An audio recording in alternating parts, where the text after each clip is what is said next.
Good morning. It is wonderful to have your company on a very special occasion for Rugby Australia as we officially kick off Australia's bid to host Rugby World Cup 2027. Sydney certainly showing off today as well. I'm Ros Kelly from Nine and Stan Sport, and it's an honour to be with you all here this morning.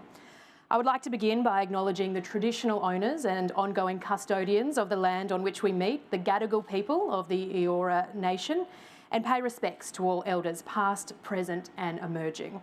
I would also like to welcome and acknowledge all Aboriginal and Torres Strait Islander people here today. Throughout the morning, up here on stage and in the Harbourside room next door, we are going to hear from key players involved in Australia's bid to host Rugby World Cup 2027.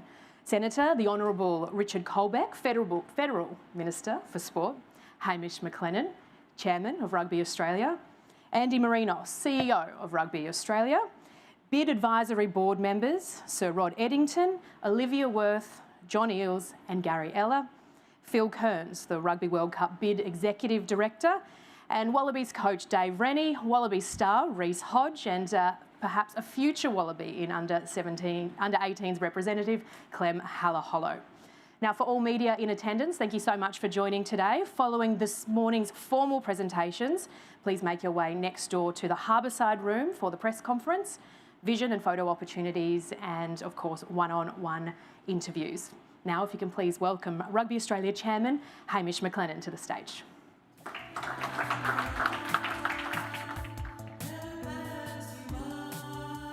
Having you part of rugby, we're really enjoying the coverage out of Nine too. You've done a great job for us, so thank you.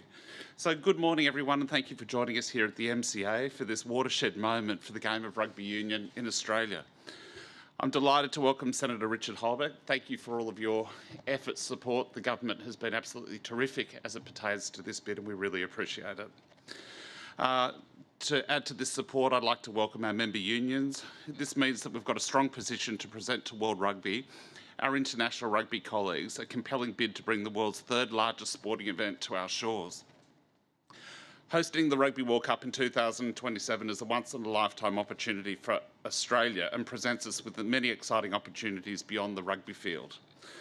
The opportunity to bring 200,000 international visitors to Australia, to generate billions of dollars in economic output and create jobs as we bounce back from COVID-19 and the devastating bushfires of 2020. The Rugby World Cup in Australia would not only change the game here in Australia, but in the Pacific, an incredibly important region and contributor to the global game. We have the opportunity to create a significant lasting legacy for rugby in Australia and the Pacific, and our ability to invest into grassroots rugby will never again be so significant. It has been proven over many previous iterations of the tournament that the host union can use this moment in time to inspire more boys and girls to play rugby. We're delighted to be working with our member unions and our colleagues at Oceania Rugby to develop a legacy program that will see more boys, girls, men and women play the game. As you know, Australia has a rich and proud history in rugby. 2027 will mark the 40th year anniversary of the first tournament co-hosted in Australia and New Zealand in 1987. We last hosted the Rugby World Cup in 2003, and the tournament was a huge success both on and off the field. Over the past few months, whilst we've all been working through the bidding process, we've heard stories from all over the world, all over the country, about the way Australians got behind the Rugby World Cup in 2003 and how it captivated the nation. From team training camps in Arnhem Land, schools and towns adopting teams, to the Tasmanian community that filled York Park in Launceston to see Romania and Namibia play, with residents dividing their support based on whether they lived in an odd or even number house.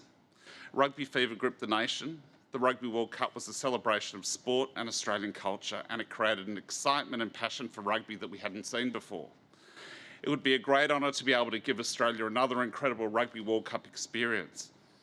We know the Rugby World Cup in Australia would be a vibrant event and a game changer for world rugby, and would showcase the best of the sport to over 405 million viewers.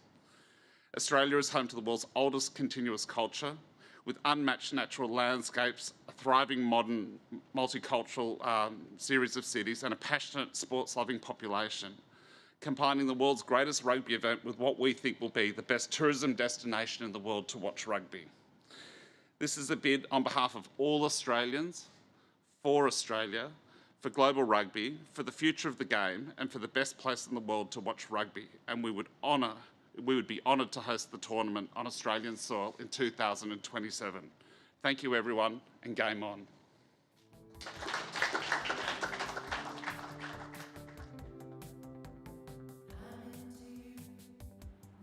Thank you, Hamish. Australia certainly knows how to put on a show. Now I'd like to invite the Federal Minister for Sport, the Honourable Richard COLBECK, to say a few words.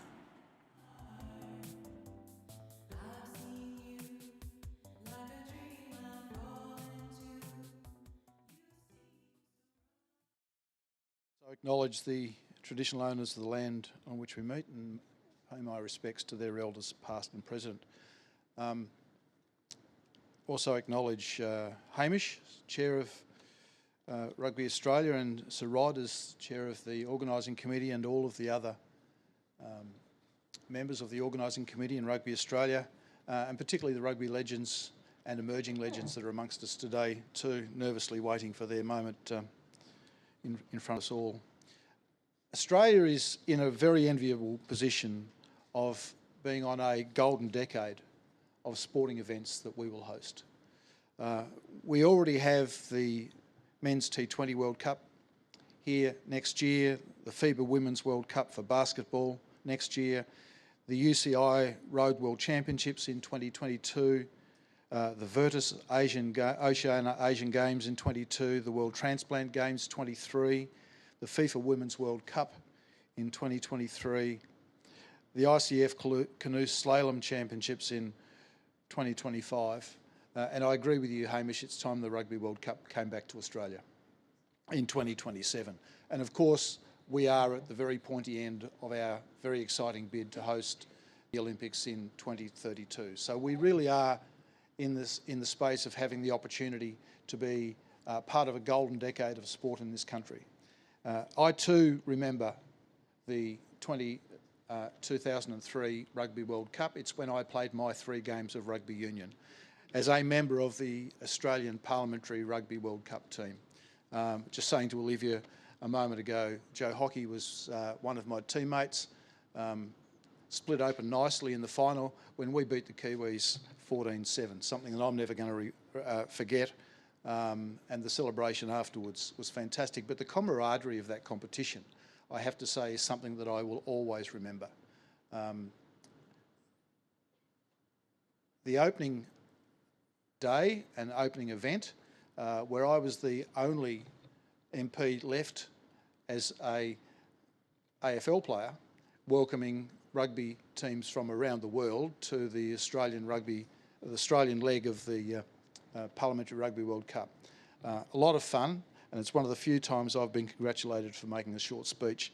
In fact, shorter than one of the rugby players that was there, I might say.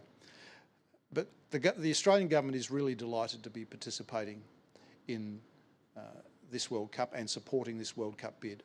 As I said at the outset, I do remember the 2003 games, and it's actually Launceston. You're going to have to get that right before you come back down again, Hamish. Not Launceston. But that game, I think, was very symbolic of the way that Australians accepted that tournament.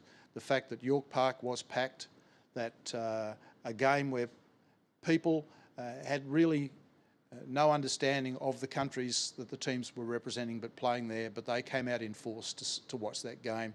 And I still remember sitting on the couch watching the final with one of my best mates, who on Anzac Day we sit at the opposite ends of the couch while we're barracking for our respective teams in Essendon and Collingwood. So it really did bring the country together. It will do an enormous amount for the sport. And I think that's a really important thing for young players, as we have here today, to see that there is something for them to aim for, something for them to pitch for, something for them to train for over the period between now and 2027. And I think that's really important, that there's that development goal for the sport. And that's why the Australian government's so happy to be involved in the process. So thanks for the opportunity to be here today and say a few words.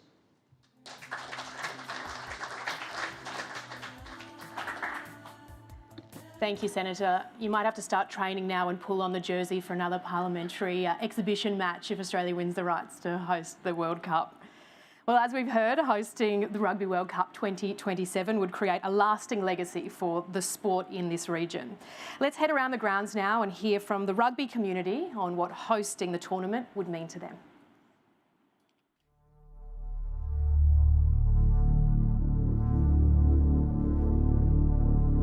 Australia is a great sporting nation, and we are proud to be bidding to host Rugby World Cup 2027 and showcase the best of our country and this game to the world. This bid is for rugby across Australia, the Pacific and the game globally, and will showcase the enduring values and benefits of our game, inspiring the next generation of players. Rugby is a game for all, so we ask you, fans, players, coaches, referees, to bind together behind our bid for Rugby World Cup 2027. Game on for Australia 2027! To have a Rugby World Cup in Australia would change the game, would change the future. I'm old enough, I still remember 2003 and what that did to our country and how it united us. Game on for rugby! I think one of the crucial parts of running a World Cup, it's not just, I guess, the rugby played and on the field, it's the whole community. It's places for the supporters to go out and experience. Now we've got the beaches, we've got culture, we've got everything here. I think the supporters would have an unbelievable time, and I think the place that Australian rugby is in right now would be pretty hard to beat on home soil. Game on for 2027. To have the Rugby World Cup in Australia would be absolutely amazing. To date, my best experience of my career would be Sydney Sevens 2017. Taking that gold in front of friends and family and winning on a home turf was second to nothing. So that was absolutely amazing, and I would love to see that happen in Australia. Game on 2027. I think bidding for Rugby World Cup will help lift rugby in multiple ways. I remember as a kid watching the 1999 World Cup final. My dad would wake me up so we could watch it, and the immediate impact it had on me as a young person and just getting into rugby. Game on for Australia 2027. Well, the fact that having the world's third biggest sporting event happening in Australia, and particularly it being rugby, it's going to bring our fans together, it's bringing our coaches, our players, it's making sure that our young players coming through have something to aim for. It's really exciting. Game on for rugby! Australia's always got behind our national teams, got behind national programs or big events. When push comes to shove, we know how to put on a show. So I think people would be very lucky to come here and be a part of it. Game on for Australia 2027! It will be a game changer for the sport in this country. Now, if you can please welcome Bid Advisory Board Chairman Sir Rod Eddington to the stage.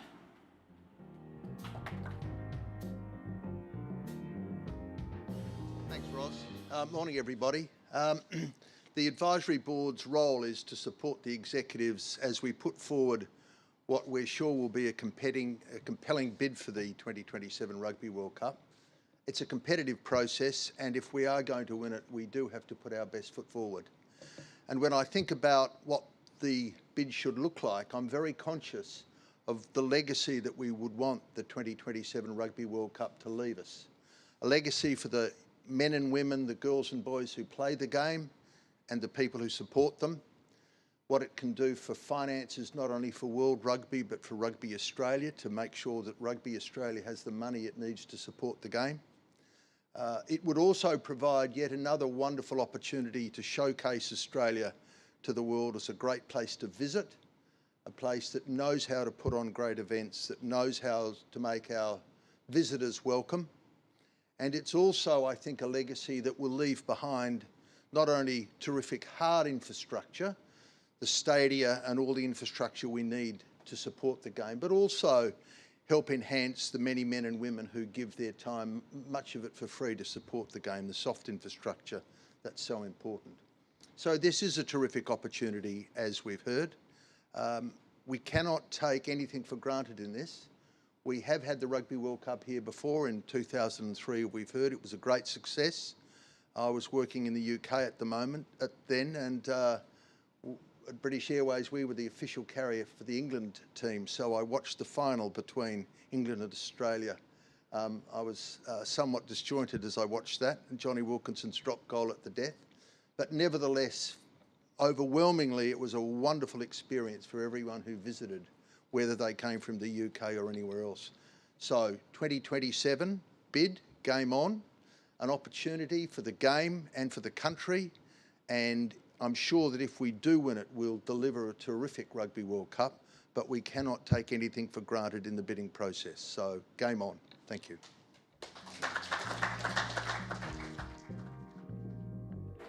Thank you, Sir Rod. Now it's time to hear from another member of the Bid Advisory Board. Please welcome Olivia Worth to say a few words.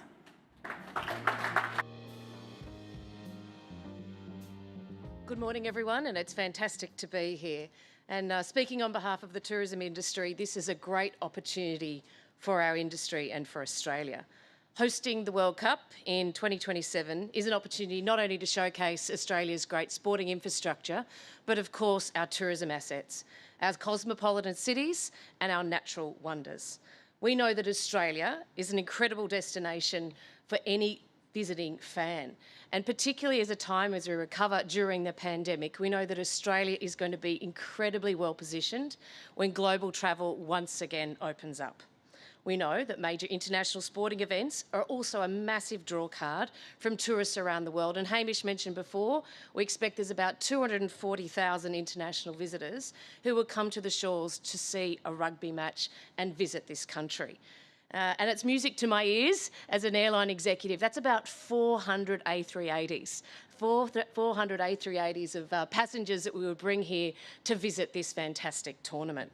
It's also going to obviously generate an opportunity for many Aussies to visit interstate games. In fact, around 200,000 Australians would be expected to travel within their state or interstate to see a match, which is a great opportunity for all those parts of the industry, whether it be restaurants, hotels, local cafes, a great opportunity to generate necessary income for the tourism industry. There's also obviously a longer term impact. I understand there's about 4 billion eyeballs that would be watching this game around the world during the tournament, and that's obviously a massive opportunity for Australia as a tourism destination for years to come. Hopefully inspiring those rugby fans who are glued to their TVs watching their nation compete to visit Australia in years to come for their next a holiday destination with family and friends. A great opportunity that we shouldn't pass up. We know that Australia is recognised as one of the great nations of holding sporting events. We've had the 2000 Olympic Games, we've had the 2003 Rugby World Cup, and in fact we've had the 2018 Commonwealth Games. We want this to be up there with one of the great games as we've hosted in the past. And from the Australian tourism perspective, this is an opportunity that we are not going to leave by. We know that once this gets announced in 2022, that there's a great opportunity in the 5 years leading up to the Games to provide Australia with an opportunity to talk to rugby fans around the world to get planning, buy their tickets and come down to support their sporting nation in what we believe will be a fantastic tournament in 2027. Thank you.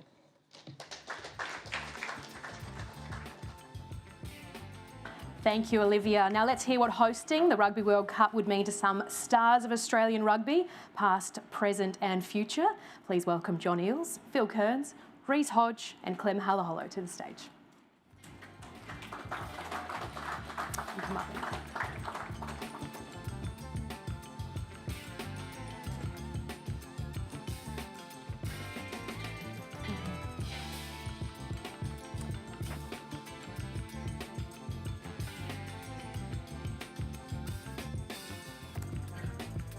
Good morning to you, gentlemen. Phil, let's start with you. You know what it takes to win a World Cup in Wallaby Gold. Now you're representing Australia again as the director of the executive director of the bid. Can you still handle that level of pressure and the expectation and hopes of the nation? I'm just part of a great team, as usual, and great teams win tournaments, as we've seen from Australia a couple of times before. So there is some pressure on it, but the pressure is alleviated because of the great people that are part of this bid. So no, as far as I'm concerned, I'm feeling relaxed and comfortable, but not overly confident that we're a good chance to win this bid. You've played all over the world. How does Australia compare when it comes to big tournaments? Well, we think, I think we went back to the Olympics in 2000 when Juan Antonio Samaranch said the greatest games ever. And I think Australia have used that mantle very proudly ever since. And we've strived to put on the best tournaments we can, regardless whether it's been rugby or any other sporting event. Australians pride themselves on doing big events and doing big events well. We did the World Cup in 2003 magnificently. And I think we'll do a great job as well if we get it in 2027.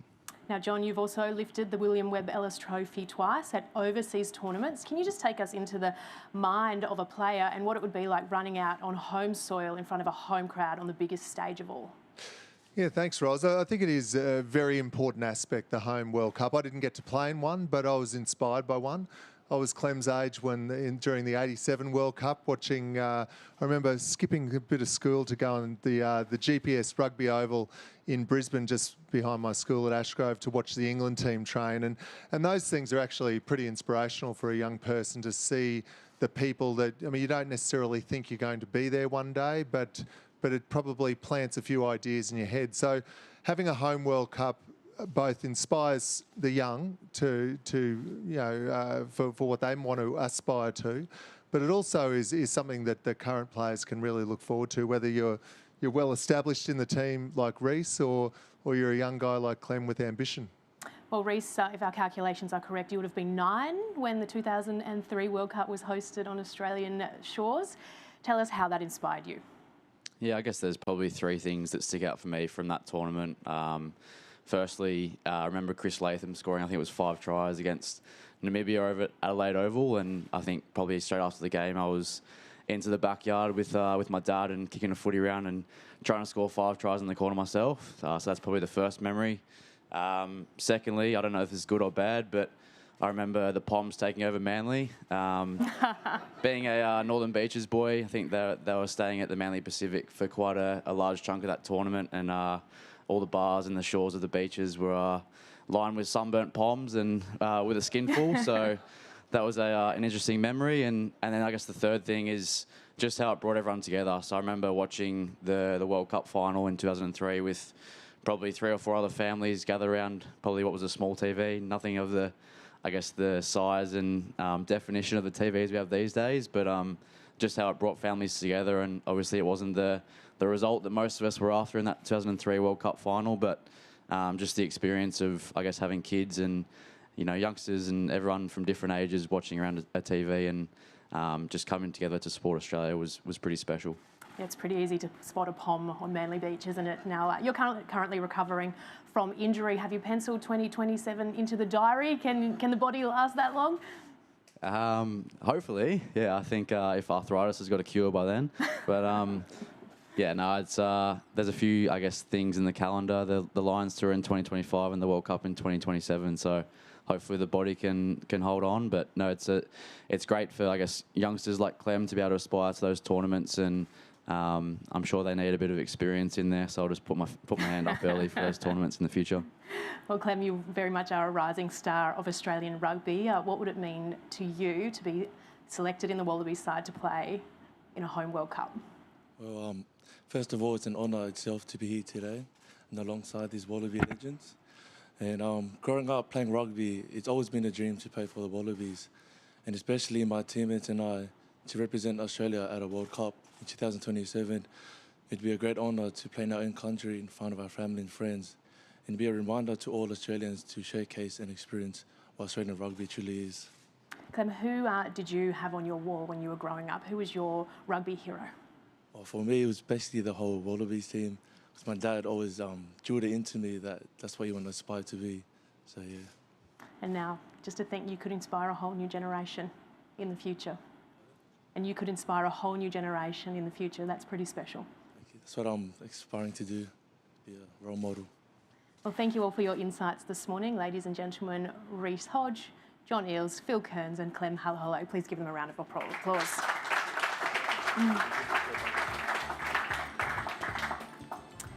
Thank you all for joining us here this morning as we celebrate the launch of Australia's bid to host Rugby World Cup 2027. It's officially game on.